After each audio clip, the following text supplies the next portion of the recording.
Hi friends, ಎಲ್ಲರಿಗೂ ನಮಸ್ಕಾರ. Welcome back to my channel. So ಇವತ್ತಿನ ನಾನು ಈ ವಿಡಿಯೋದಲ್ಲಿ ಇನ್ನೊಂದು ಇನ್ಫಾರ್ಮೇಟಿವ್ ಆಗಿರೋ ಟಾಪಿಕ್ ಬಗ್ಗೆ ಹೇಳ್ತಾ ಇದ್ದೀನಿ. ಸೊ ಇದು ಬಂದ್ಬಿಟ್ಟು ಹಾರ್ಟ್ ರಿಲೇಟೆಡ್ ಪ್ರಾಬ್ಲಮ್ ಬಗ್ಗೆ. ಸೊ ಈಗ ಹಾರ್ಟ್ ಅಟ್ಯಾಕ್ ಎಲ್ಲರಿಗೂ ತುಂಬಾ ಕಾಮನ್ ಪ್ರಾಬ್ಲಮ್ ಆಗಿದೆ ಅಂಡ್ ಹಾರ್ಟ್ ಅಲ್ಲಿ ಬ್ಲಾಕೇಜಸ್ ಅನ್ನೋದು ಸಹ ತುಂಬಾ ಕಾಮನ್ ಪ್ರಾಬ್ಲಮ್. ಸೊ ನಿಮ್ದು ಆರ್ಟರೀಸ್ ಏನಿದೆ ಅದು ಬ್ಲಾಕ್ ಆದಾಗ, ಆರ್ಟರೀಸ್ ಏನಿದೆ ನಿಮಗೆ blood flow, oxygen flow, nutrients ಏನ್ ಪಾಸ್ ಮಾಡುತ್ತೆ ಹಾರ್ಟ್ಗೆ, ಸೊ ಅದು ಬ್ಲಾಕ್ ಆದಾಗ ಲೈಕ್ ಬ್ಲಡ್ ಫ್ಲೋ ಏನಿದೆ ಅದನ್ನ ಕಡಿಮೆ ಮಾಡ್ತಾ ಬರುತ್ತೆ. ಸೊ ಅಲ್ಲಿ ಬ್ಲಾಕೇಜಸ್ ಆದಾಗ ನಿಮ್ಗೆ ಸಫಿಶಿಯಂಟ್ ಆಗಿರೋ ಬ್ಲಡ್ ಹಾರ್ಟಿಗೆ ಸಪ್ಲೈ ಆಗ್ಲಿಲ್ಲದೆ ಇರುವಾಗ ಹಾರ್ಟ್ ಅಟ್ಯಾಕ್ ಆಗುತ್ತೆ. ಸೊ ಕೆಲವು ಫುಡ್ಸ್ ನಾವು ದಿನನಿತ್ಯ ನಾವೇ ತಿನ್ನೋದ್ರಿಂದ ಹಾರ್ಟ್ ಅಟ್ಯಾಕ್ ಪ್ರಾಬ್ಲಮ್ ನಾವು ಕಡಿಮೆ ಮಾಡ್ಕೊಬಹುದು. ಅಂದ್ರೆ ಆರ್ಟರೀಸ್ ಅಲ್ಲಿ ಲೈಕ್ ಬ್ಲಾಕೇಜಸ್ ತಡಿಬಹುದು ಅಂತ. ಸೊ ಈ ಕೆಲವು ಫುಡ್ ಲಿಸ್ಟ್ ನಾನು ಹೇಳ್ತಾ ಇದ್ದೀನಿ. ಇದನ್ನ ನಾವು ದಿನನಿತ್ಯ ತಿನ್ನೋದ್ರಿಂದ ಹಾರ್ಟ್ ಬ್ಲಾಕೇಜ್ ಇಂದ ನಾವು ಪ್ರಿವೆಂಟ್ ಮಾಡ್ಕೊಬಹುದು. ಸೊ ಅದೆಲ್ಲ ಯಾವೆಲ್ಲ ಫುಡ್ ಲಿಸ್ಟ್, ಯಾವ್ದೆಲ್ಲ ಫುಡ್ಸ್ ನಾವು ದಿನನಿತ್ಯ ತಿನ್ಬೇಕು ಅನ್ನೋದನ್ನ ಬನ್ನಿ ನೋಡೋಣ. ಸೊ ಫಸ್ಟ್ ಫುಡ್ ಬಂದರೆ ಲೈಕ್ ಫಿಶ್ ಅಂತ ಹೇಳ್ಬೋದು. ನೀವು ಪ್ರತಿ ದಿನ ಅಥವಾ ವಾರದಲ್ಲಿ 2-3 ಸತಿ ಫಿಶ್ ತಿನ್ನೋದ್ರಿಂದ ನಿಮಗೆ ಹಾರ್ಟ್ ರಿಲೇಟೆಡ್ ಪ್ರಾಬ್ಲಮ್ಸ್ ಏನಿದೆ ಅದೆಲ್ಲನೂ ಸಹ ದೂರ ಆಗುತ್ತೆ. ಅದು ಪ್ರೂವ್ ಸಹ ಆಗಿದೆ. ಲೈಕ್ ಫಿಶಲ್ಲಿ ನಿಮಗೆ ತುಂಬಾ ರಿಚ್ ಆಗಿದೆ ಒಮೆಗಾ 3 ಫ್ಯಾಟಿ ಆಸಿಡ್ಸ್. ಸೊ ಇದು ನಿಮಗೆ ಗುಡ್ ಕೊಲೆಸ್ಟ್ರಾಲ್ನ ಪ್ರಮೋಟ್ ಮಾಡುತ್ತೆ, ಬ್ಯಾಡ್ ಕೊಲೆಸ್ಟ್ರಾಲ್ ಏನಿದೆ ಅದನ್ನು ಕಡಿಮೆ ಮಾಡುತ್ತೆ. ಸೊ ಇದರಿಂದ ಲೈಕ್ ನಿಮಗೆ ಬ್ಲಾಕೇಜಸ್ ಪ್ರಾಬ್ಲಮ್ ಏನಿದೆ ಅದು ತುಂಬಾ ಕಡಿಮೆ ಆಗುತ್ತೆ. ಆ್ಯಂಡ್ ಆಲ್ಮೋಸ್ಟ್ ನೀವು ಪ್ರತಿದಿನ ಫಿಶ್ ತಿನ್ನೋದ್ರಿಂದ ಅಥವಾ ವೀಕ್ಲಿ 2 to 3 days ಆ ರೀತಿ ಫಿಶ್ ತಿನ್ನೋದ್ರಿಂದ ನಮಗೆ ಹಾರ್ಟ್ ರಿಲೇಟೆಡ್ ಪ್ರಾಬ್ಲಮ್ಸ್ ಏನಿದೆ ಅದು ತುಂಬಾ ಕಡಿಮೆ ಆಗುತ್ತೆ ಅಂತ ಹೇಳ್ತೀನಿ.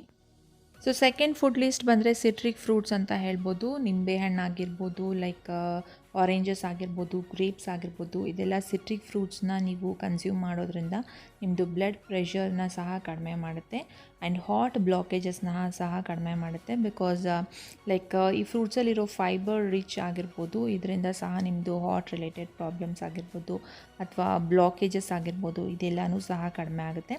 ಸೊ ಎವ್ರಿ ಡೇ ಲೈಕ್ ನೀವು ಸಿಟ್ರಿಕ್ ಫ್ರೂಟ್ಸ್ನ ತಿನ್ನೋದ್ರಿಂದ ಸಹ ನೀವು ಹಾರ್ಟ್ ಬ್ಲಾಕೇಜಸ್ ಪ್ರಾಬ್ಲಮಿಂದ ಪ್ರಿವೆಂಟ್ ಮಾಡ್ಕೊಬೋದು ಅಂತ ಹೇಳ್ತೀನಿ. ಸೊ ಥರ್ಡ್ ಬಂದರೆ ವಾಲ್ನಟ್ಸ್ ಅಂತ ಹೇಳ್ಬೋದು. ವಾಲ್ನಟ್ಸ್ನಲ್ಲಿ ಸಹ ನಿಮಗೆ ಫ್ಯಾಟಿ ಆಸಿಡ್ಸ್ ಜಾಸ್ತಿ ಇರೋದ್ರಿಂದ, ಫೈಬರ್ ರಿಚ್ ಇರೋದ್ರಿಂದ ಇದು ಸಹ ನಿಮಗೆ ಲೈಕ್ ಗುಡ್ ಕೊಲೆಸ್ಟ್ರಾಲ್ನ ಪ್ರಮೋಟ್ ಮಾಡುತ್ತೆ ಆ್ಯಂಡ್ ಹಾರ್ಟ್ ರಿಲೇಟೆಡ್ ಪ್ರಾಬ್ಲಮ್ಸ್ ಏನಾದರೂ ಇದ್ದರೆ ಕಡಿಮೆ ಮಾಡುತ್ತೆ, ಬ್ಲಾಕೇಜಸ್ಸಿಂದ ಸಹ ಪ್ರಿವೆಂಟ್ ಮಾಡುತ್ತೆ. ಸೊ ನಾವು ಎವ್ರಿ ಡೇ ವಾಲ್ನಟ್ ತಿನ್ನೋದ್ರಿಂದ ನಮಗೆ ಹೆಲ್ತ್ ವೈಸ್ ಸಹ ತುಂಬಾ ಒಳ್ಳೆಯದು. ಸೊ ಫೋರ್ತ್ ಫುಡ್ ಐಟಮ್ ಬಂದರೆ ನಿಮಗೆ ಅಕ್ಸೆ ಬೀಜ ಅಂತ ಹೇಳ್ಬೋದು, ಫ್ಲ್ಯಾಕ್ ಸೀಡ್ಸ್ ಅಂತ. ಇದರಲ್ಲಿ ಸಹ ಒಮೆಗಾ 3 ಫ್ಯಾಟಿ ಆಸಿಡ್ಸ್ ಜಾಸ್ತಿ ಇದೆ. ಲೈಕ್ ಯಾರಾದರೂ ವೆಜಿಟೇರಿಯನ್ಸ್ ಫಿಶ್ ತಿನ್ನಲ್ಲ ಅನ್ನೋರು ನೀವು ಅಕ್ಸೆ ಬೀಜನ ತಿನ್ಬೋದು. ಇದ್ರದ್ದು ಚಟ್ನಿ ಪುಡಿ ಆಗಿರ್ಬೋದು, ಇದರಲ್ಲಿ ಚಪಾತಿ ಈ ರೀತಿ ಮಾಡ್ಕೊಂಡು ತಿನ್ನೋದ್ರಿಂದ ನಿಮಗೆ ಒಮೆಗಾ 3 ಫ್ಯಾಟಿ ಆಸಿಡ್ಸ್ ಏನಿದೆ ಅದು ಸಹ ಸಿಗುತ್ತೆ. ಸೊ ಇದರಿಂದ ಲೈಕ್ ನಿಮಗೆ ಹಾರ್ಟ್ ರಿಲೇಟೆಡ್ ಪ್ರಾಬ್ಲಮ್ಸಿಂದ ನೀವು ಪ್ರಿವೆಂಟ್ ಮಾಡ್ಕೊಬೋದು, ಸ್ಪೆಷಲಿ ಹಾರ್ಟ್ ಬ್ಲಾಕೇಜಿಂದ ನೀವು ಪ್ರಿವೆಂಟ್ ಮಾಡ್ಕೊಬೋದು. ಸೊ ಫಿಫ್ತ್ ಬಂದರೆ ಅರಿಶಿನ ಅಂತ ಹೇಳ್ಬೋದು. ಹಸಿ ಅರಿಶಿನ ಆಗಿರ್ಬೋದು ಅಥವಾ ಅರಿಶಿನ ಪುಡಿ, ನೀವು ಅದನ್ನು ದಿನನಿತ್ಯ ನಿಮ್ಮ ಡಯಟಲ್ಲಿ ಬಳಸೋದ್ರಿಂದ ನಿಮಗೆ ಹಾರ್ಟ್ ರಿಲೇಟೆಡ್ ಪ್ರಾಬ್ಲಮ್ಸ್ ಏನಿದೆ ಅದು ದೂರ ಆಗುತ್ತೆ. ಇದರಲ್ಲಿರೋ ಆ್ಯಂಟಿ ಇನ್ಫ್ಲಮೇಟ್ರಿ ಪ್ರಾಪರ್ಟಿ ಇರ್ಬೋದು, ಆ್ಯಂಟಿ ಬ್ಯಾಕ್ಟೀರಿಯಲ್ ಪ್ರಾಪರ್ಟಿ ಇರ್ಬೋದು, ಬೇರೆ ಬೇರೆ ಡಿಸೀಸಸ್ನ ಬರೋದನ್ನು ಸಹ ಕಡಿಮೆ ಮಾಡುತ್ತೆ. ಸ್ಪೆಷಲಿ ಹಾರ್ಟ್ ರಿಲೇಟೆಡ್ ಪ್ರಾಬ್ಲಮ್ಸ್ನ ಬರೋದನ್ನು ನೀವು ಅವಾಯ್ಡ್ ಮಾಡ್ಕೊಬೋದು. ಸೊ ಸಿಕ್ಸ್ತ್ ಬಂದರೆ ಗ್ರೀನ್ ಟೀ. ನೀವು ಗ್ರೀನ್ ಟೀ ಕುಡಿಯೋದ್ರಿಂದ ಸಹ ನಿಮ್ಮದು ಕಾರ್ಡಿಯೋವ್ಯಾಸ್ಕ್ಯುಲರ್ ಡಿಸೀಸಸ್ಸಿಂದ ದೂರ ಇರ್ಬೋದು. Every day like coffee tea ಬದಲು ಅಟ್ಲೀಸ್ಟ್ ಒಂದು ಸತಿ ನೀವು ಗ್ರೀನ್ ಟೀ ಕುಡಿಯೋದ್ರಿಂದ ನಿಮ್ಮದು LDL ಕೊಲೆಸ್ಟ್ರಾಲ್ ಏನಿದೆ ಅದು ಕಡಿಮೆ ಆಗುತ್ತೆ. ಸೊ ಇದರಿಂದ ನೀವು ಲೈಕ್ ನಿಮಗೆ ಬ್ಲಾಕೇಜಸ್ ಪ್ರಾಬ್ಲಮ್ ಇರ್ಬೋದು, ಹಾರ್ಟ್ ಡಿಸೀಸ್ ಪ್ರಾಬ್ಲಮ್ ಇರ್ಬೋದು, ಸ್ಟ್ರೋಕ್ ಪ್ರಾಬ್ಲಮ್ ಇದೆಲ್ಲನೂ ಸಹ ಕಡಿಮೆ ಆಗುತ್ತೆ. ಅಟ್ಲೀಸ್ಟ್ ದಿನದಲ್ಲಿ ಒಂದು ಸತಿ ಗ್ರೀನ್ ಟೀ ಕುಡಿಯೋದನ್ನ ಅಭ್ಯಾಸ ಮಾಡ್ಕೊಳ್ಳಿ.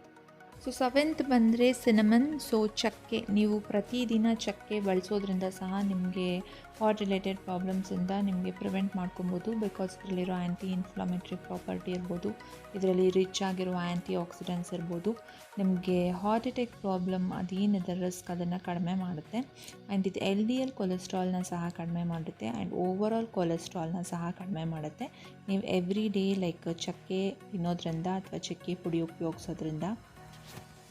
ಸೊ ಲಾಸ್ಟ್ ಫುಡ್ ಬಂದರೆ ಅದು ದಾಳಿಂಬೆ ಹಣ್ಣು. ದಾಳಿಂಬೆ ಹಣ್ಣಲ್ಲಿರೋ ಫೈಬರ್ ರಿಚ್ ಆಗಿರ್ಬೋದು ಅಥವಾ ಬೇರೆ ನ್ಯೂಟ್ರಿಯೆಂಟ್ಸ್, ಮಿನರಲ್ಸಿಂದ ಲೋಡೆಡ್ ಆಗಿರೋದ್ರಿಂದ ನಿಮ್ಮ ಸ್ಪೆಷಲಿ ಹಾರ್ಟ್ ರಿಲೇಟೆಡ್ ಪ್ರಾಬ್ಲಮ್ಸ್ಗೆ ತುಂಬಾ ಒಳ್ಳೆಯದು ದಾಳಿಂಬೆ ಹಣ್ಣು. ಇದು ನಿಮ್ಮ ಕೊಲೆಸ್ಟ್ರಾಲ್ ಲೆವೆಲ್ಸ್ನ ಕಡಿಮೆ ಮಾಡಿ ಬ್ಲಾಕೇಜಸ್ ಆಗೋದನ್ನ ಪ್ರಿವೆಂಟ್ ಮಾಡುತ್ತೆ.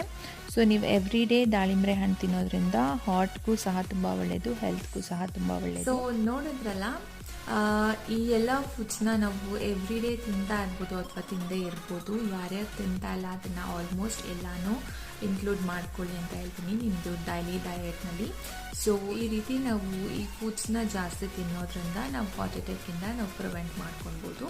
ಸೊ ಇವತ್ತು ನಾನು ಮಾಡಿರೋ ಈ ವಿಡಿಯೋ ಇನ್ಫಾರ್ಮೇಟಿವ್ ಆಗಿದೆ ಅಂದ್ಕೊಂಡಿದ್ದೀನಿ. ನೀವುಗಳು ಸಹ ಫಾಲೋ ಮಾಡ್ತೀರಾ ಅಂತ ಅಂದ್ಕೊಂಡಿದ್ದೀನಿ. ಈ ವಿಡಿಯೋ ಹೇಗಿತ್ತು ಅಂತ ನನಗೆ ಕಮೆಂಟ್ ಮಾಡಿ ತಿಳಿಸಿ. ಈ ವಿಡಿಯೋ ಚೆನ್ನಾಗಿದ್ರೆ ಲೈಕ್, ಕಮೆಂಟ್, ಶೇರ್ ಮಾಡೋದನ್ನ ಮರಿಬೇಡಿ. ಆ್ಯಂಡ್ ಫಸ್ಟ್ ಟೈಮ್ ಯಾರು ಈ ಚಾನಲ್ನ ನೋಡ್ತಾ ಇದ್ದೀರಾ ಅವ್ರು ಸಬ್ಸ್ಕ್ರೈಬ್ ಆಗೋದು ಮರಿಬೇಡಿ. Video watch